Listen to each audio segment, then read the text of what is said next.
Good morning students. Last class में हम प्रसार गतिविधियों के बारे में बात कर रहे थे और कुछ गतिविधियों को हमने डिस्कस भी किया था कि जैसे कि ब्रिटिश काल में होने वाली गतिविधियाँ, स्वामी विवेकानंद द्वारा चलाई गई गतिविधियाँ, रविन्द्रनाथ टैगोर के द्वारा चलाई गई विधियाँ, फ़िरका योजना। उसी क्रम में आज नेक्स्ट गतिविधि के अंतर्गत हम पढ़ेंगे मार्थेंडम परियोजना। मार्थेंडम परियोजना डॉक्टर स्पेंसर हैच के द्वारा चलाई गई थी। इन्होंने 1928 में यंग मैन्स क्रिश्चियन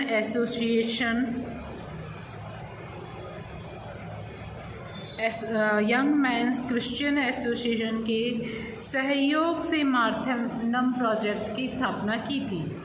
मार्थेंडम केरल की राजधानी तिरुवनंतपुरम से लगभग 30 किलोमीटर दूर साउथ में स्थित है। डॉक्टर स्पेंसर स्वयं एक अमेरिकी कृषि विशेषज्ञ थे और उनका मानना था कि गांवों के विकास के लिए आर्थिक और सामाजिक विकास आवश्यक है, परंतु इसके लिए व्यक्ति का आध्यात्मिक, मानसिक और शारीरिक रूप से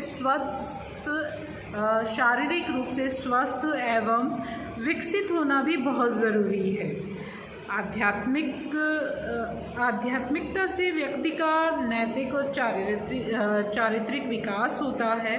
अच्छे बुरे कार्यों को करने से पहले उस पर विचार करता है, जिसके कारण और बुरे कार्य को करने से डरता है, क्योंकि उसका ईश्वर के प्रति विश्वास होता है और जिसके कारण काम के प्रति जो भावना रखता है उसमें उसके मन में जो विकसित होती है भावना काम के प्रति, वह अपने सभी कार्यों को पूर्ण निष्ठा, लगन और ईमानदारी से करता है, जिसके कारण और उसका परिणाम यह होता है कि एक स्वस्थ समाज और राष्ट्र का निर्माण होता है और व्यक्ति का जो मानसिक और शारीरिक विकास है उसके कारण वह एक दूसरे पर आश्रित नहीं रहता। एक स्वस्थ व्यक्ति स्वस्थ दिमाग से कार्य करेगा, जिसकी वजह से उसे ज़्यादा किसी के ऊपर डिपेंड नहीं रहना पड़ता है।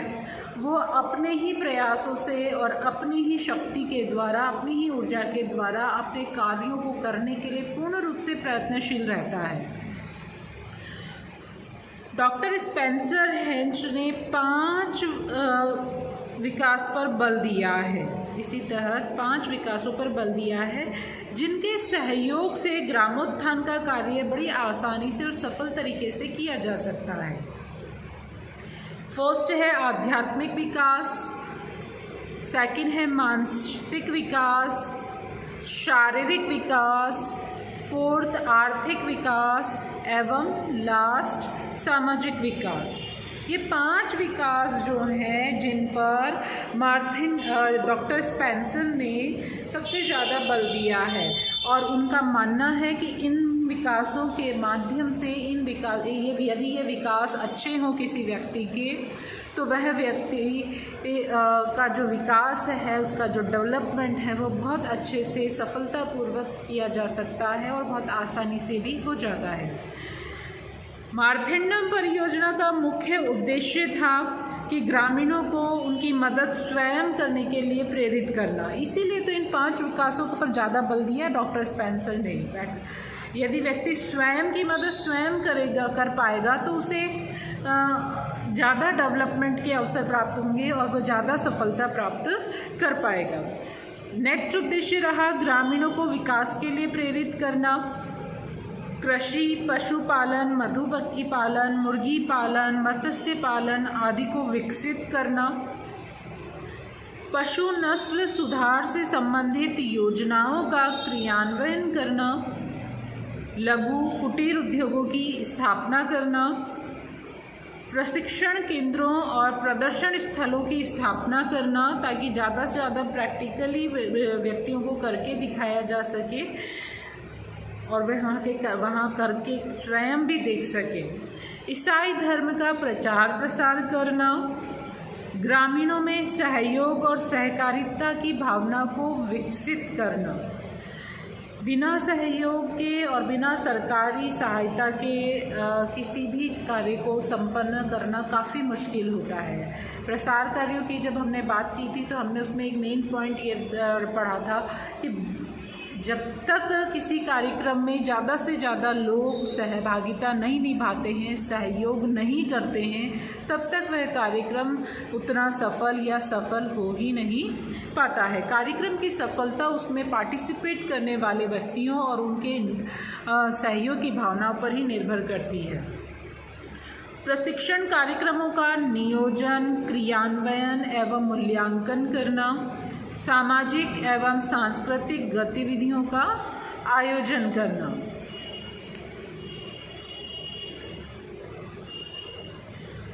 मार्थिंडम परियोजना के अंतर्गत डॉक्टर स्पेंसर हैच के नेतृत्व में यंग मेंस क्रिश्चियन एसोसिएशन के तत्वाधान में मार्थिंडम परियोजना को चलाई गई थी। YMCA यानी कि यंग मेंस क्रिश्चियन एसोसिएशन, इसके तत्वाधान से मार्थिंडम परियोजना चलाई गई थी।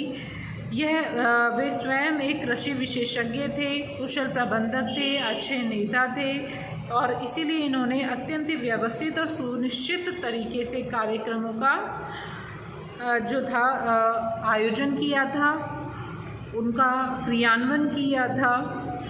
मार्थिंडम परियोजना लगभग 100 गांवों में एक साथ चलाई गई थी। 100 गांवों में चलाई गई थी। कई गांवों को मिलाकर एक क्षेत्रीय विकास समिति की स्थापना की गई।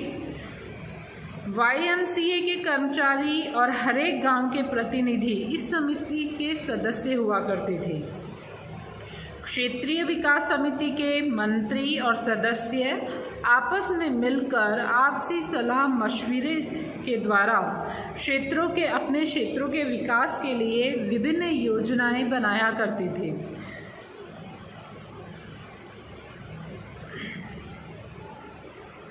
सभी प्रकार की प्रशासनिक गतिविधियों का संचालन और निर्देशन भी यहीं से होता था। समय समय पर कार्यक्रमों की समीक्षा भी की जाती थी। प्रसार सचिव कार्यक्रमों की देखरेख करता था। ग्राम स्तर पर YMCA के कर्मचारी और ग्रामीण मिलकर कार्यक्रमों का नियोजन, संगठन और संचालन किया करते थे। क्षेत्रों की समस्याओं को समिति के समक्ष प्रस्तुत किया जाता था और फिर प्राप्त सुझावों के आधार पर समस्याओं के समाधान ढूंढे जाते थे और इस परियोजना के माध्यम से ग्रामीणों के हित के लिए जो अनेक कार्यक्रम चलाए जाते थे, उनके माध्यम से ग्रामीणों तक उन समस्याओं के समाधानों को बड़े तरीके विशेषज्ञों के तरीकों से पहुंचाया जाता था। प्रशिक्षण केंद्र और प्रदर्शन स्थलों पर विविध कार्यक्रम आयोजित किए जाते। कृषि उपकरण, यंत्र, उन्नत बीज, कीटनाशक, उर्वरक आदि को प्रदर्शनी के हेतु रखा जाता था, दिखाया जाता था।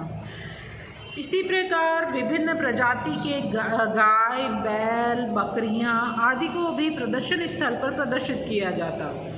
ग्रामीणों को मधुमक्खी पालन, गो पालन, बकरी पालन, मुर्गी पालन आदि से संबंधित प्रशिक्षण दिए जाते और ग्रामीणों में उत्साह और प्रेरणा उत्पन्न करने के लिए कृषि, पशुपालन, मधुमक्खी पालन, सब्जी उत्पादन आदि से संबंधित प्रतियोगिताएं भी रखी जाती, जिनमें गाय, बकरी, बैल, सांड, सब्जियां आदि की श्रेष्ठ किस्में होती थी, उन्हें पुरस्कार प्रदान किया जाता था। इसके द्वारा, इन कॉम्पिटिशन्स के द्वारा लोगों में बड़ा उत्साह रहता था अपने कार्यों को करने के लिए, उन्हें विकसित करने के लिए, उन्हें प्रदर्शित करने के लिए और इन कॉम्पिटिशन्स के माध्यम से वह बहुत अत्यधिक प्रयास करते थे अपनी सोच और अपनी समझ के माध्यम से, जिसके द्वारा नई नई किस्में और उन्नत किस्मों का विकास हुआ और लोगों तक उनकी जानकारियाँ ज़्यादा से ज़्यादा पहुँच पाएँ। मार्थिंडम परियोजना की यदि उपलब्धियों की हम बात करें तो इस प्रोजेक्ट में सबसे ध्यान जो दिया गया वो दिया गया स्वयं की सहायता और सहयोग पर। सबसे अधिक सफलता मिली थी इसमें अंडा विक्रय क्लब को। इस योजना के अंतर्गत कुछ क्लब निर्मित किए गए थे जिसमें अंडा विक्रय क्लब था और इस क्लब के माध्यम से मुर्गियों के अंडों को बेचा जाता था। यह क्लब इतना प्रभावशाली रहा कि सन 1939 तक अंडा विक्रय समाज का भी निर्माण किया गया और इस समाज के में हर एक प्रकार से स्वशासित निकाय के रूप में उभरकर सामने आया।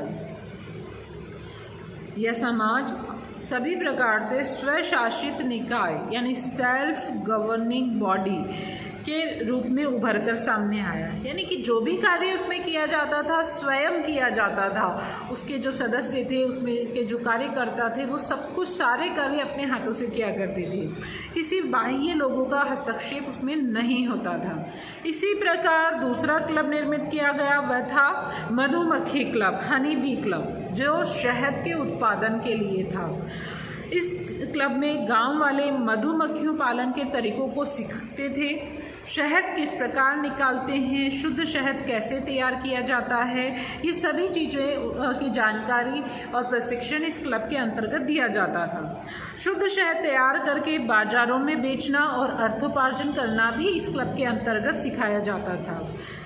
इस क्लब के अतिरिक्त सांड क्लब, बुनकर क्लब, इस प्रकार के अनेक क्लबों की स्थापना की गई मार्थिंडम परियोजना में।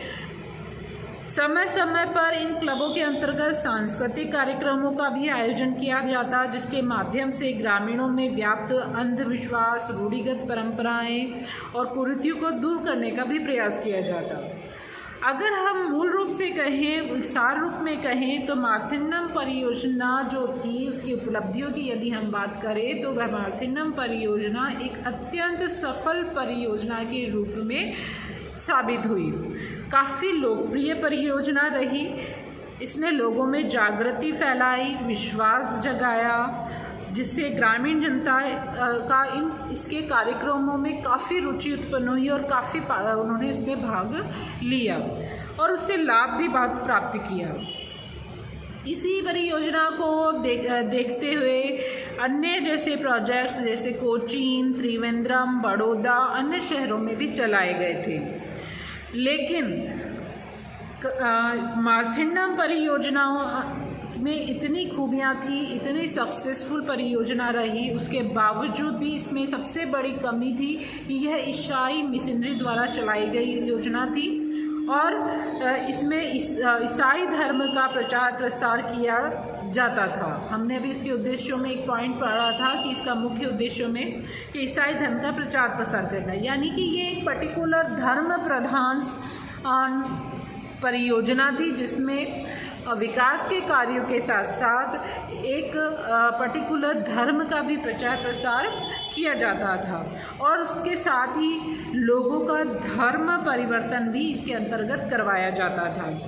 भारत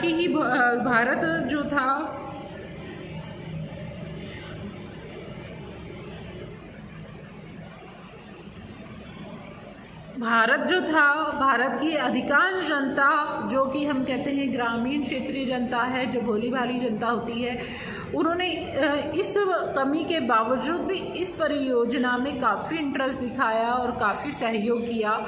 लेकिन जो सामंतवादी वर्ग के व्यक्ति थे और अंग्रेजों के प्रति विरोध करने वाले व्यक्ति थे, उन्होंने इस परियोजना को सिरे से नकार दिया।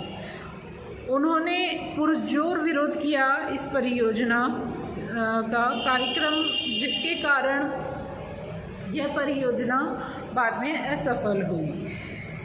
दूसरा मुख्य कारण इसकी असफलता का था डॉक्टर स्पेंसर द्वारा नेतृत्व। वे इस कार्यक्रम के प्रणेता थे, सूत्रधार थे।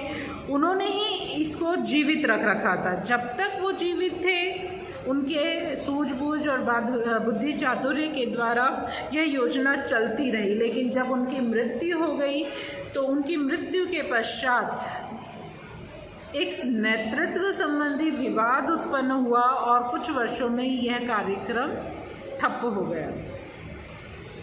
ऑल ओवर अगर हम मार्थिंडम परियोजना की बात करें तो एक बहुत ही परफेक्टली ऑर्गेनाइज्ड परियोजना थी, प्रोजेक्ट था जो लोगों के विकास पर आधारित था, फोकस्ड था। हमारे देश के ग्रामीणों ने इसका काफ़ी लाभ उठाया, उनका काफ़ी विकास हुआ, लेकिन कुछ कमियों की वजह से यह परियोजना बाद में प्रफुल्लित नहीं हो पाई, फल फूल नहीं पाई और दम तोड़ गई। मार्थिंडम परियोजना के पश्चात नेक्स्ट परियोजना जो हम बात करेंगे वो है भारतीय ग्राम सेवा। भारतीय ग्राम सेवा, भारतीय ग्राम सेवा जो थी उसके प्रणेता थे न्यूयॉर्क के मिस्टर आर्थर टी मोशर और भारतीय व्यापारी श्री V.N. गुप्ता, जो कि अमेरिका से आकर भारत में बसे थे। 1945 में भारतीय ग्राम सेवा की यानी कि GVS की स्थापना की गई। इस संगठन की शाखाएं लखनऊ और यूपी के एटा में स्थित की गई और इस संगठन में प्रेस्बिटेरियन चर्च से संबद्ध रखा गया। इस संगठन का प्रेस्बिटेरियन चर्च से संबंध था और उसी के अंतर्गत 15 गांवों के व्यक्ति इसमें लाभार्थी थे। मुख्य उद्देश्य की बात करें यदि हम, तो भारतीय ग्राम सेवा यानी कि GVS के मुख्य उद्देश्य थे ग्राम्य जीवन को सुखद बनाने के लिए लोगों को शिक्षित करना, ग्रामीण विकास योजनाओं की संभावनाओं और संसाधनों को विकसित करना, ग्रामीणों में जागरूकता पैदा करना जिससे वे अपनी समस्याओं को समझ सके, सरकार द्वारा चलाए जाने वाले कार्यक्रमों में सहयोग प्रदान करना। इन मुख्य उद्देश्यों के आधार पर ही GVS की कई गतिविधियां निर्धारित की गई। मुख्य रूप से उत्तर प्रदेश में चलाई गई योजना थी। अमेरिका के प्रेस्बिटेरियन चर्च से संबंधित होने के कारण सारी आर्थिक सहायता वहीं से प्राप्त होती थी। लोगों को के विकास के लिए इसमें स्वरोजगार पर बल दिया गया, लोगों में आत्मविश्वास जगाने के प्रयास किए गए, अनौपचारिक शिक्षा, सामूहिक वार्तालाप, व्यक्तिगत संपर्क, प्रदर्शन, दृश्य शिक्षण सामग्रियाँ आदि का इसमें प्रयोग किया गया। लोगों में विकास के प्रति चेतना जगाई गई और उनके लिए लोक नृत्य, नाटक, संगीत, भ्रमण आदि माध्यमों से उनमें व्याप्त कुरीतियों को दूर करने का भी प्रयास किया गया। ग्रामीण नेतृत्व का भी विकास किया गया। इस संगठन के अंतर्गत प्रशिक्षण और प्रदर्शन पर भी काफ़ी बल दिया गया। लोगों में इस कार्यक्रम के प्रति विश्वास पैदा हुआ। गांव वालों के पढ़ने के लिए पुस्तकें, पत्रिकाएं आदि की व्यवस्था की गई और इस कार्यक्रम में जनसंख्या, शिक्षा, परिवार कल्याण, मनोरंजन, गृह प्रबंध, स्वास्थ्य एवं पर्यावरण संरक्षण, कुटीर उद्योग आदि का विकास पर अधिक बल दिया गया और उन्हीं से संबंधित गतिविधियों का आयोजन भी किया गया। यह जो संगठन था या परियोजना थी GVS, यह भी ईसाइयों मिशनरियों द्वारा संचालित कार्यक्रम था, यानी कि धार्मिक पूर्वाग्रहों का इसे भी सामना करना पड़ा। पर्टिकुलर एक समाज, एक धर्म का प्रचार प्रसार पर आधारित रहा। यही कमियां मार्थिंडम में भी रही और वही कमियां इस संगठन में भी दोहराई गई। यह कार्यक्रम अमेरिका के प्रेस्बिटेरियन चर्च के सहयोग से चलाया जाता था, इसलिए जो सामंतवादी थे, धनाढ्य वर्ग के व्यक्ति थे, अंग्रेजों के विरोधी जो थे, स्वतंत्रता सेनानी जो थे, उन्होंने सब ने इसको सिरे से नकार दिया। न तो इन्होंने कार्यक्रम में भाग लिया और न ही किसी प्रकार का उन्होंने इस कार्यक्रमों में सहयोग प्रदान किया। इतना ही नहीं, इन कार्यक्रमों का जमकर विरोध भी किया उन्होंने। इसलिए यह कार्यक्रम गरीब और निराश्रित कार्यक्रम ही बनकर रह गया। अनेक ग्रामीण इस कार्यक्रम में श्रद्धा विश्वास रखते तो थे, परंतु किसी तरह की सहायता नहीं करते थे और यह कार्यक्रम कुछ ही दिनों में ठप हो गया। यानी कि हम कह सकते हैं कि उस समय जितने भी कार्यक्रम आयोजित किए गए, परियोजनाएं बनाई गई, संगठन गठित किए गए, उनकी सबसे बड़ी कमजोरियां जो थी उनमें मुख्य रीज़न रहा धर्म प्रचार। पर्टिकुलर एक धर्म का प्रधानता रही और उसका प्रचार रहा और लोगों का धर्मांतरण का मुद्दा रहा। इस वजह से लोगों उन गतिविधियों, उन संगठनों, उन परियोजनाओं को ज़्यादा सपोर्ट और ज़्यादा लोगों का सहयोग प्राप्त नहीं हुआ और वे परियोजनाएं काफ़ी अच्छी परियोजनाएं, अच्छे संगठन, अच्छे कार्यक्रम होते हुए भी कुछ ही समय पश्चात धराशायी हो गए।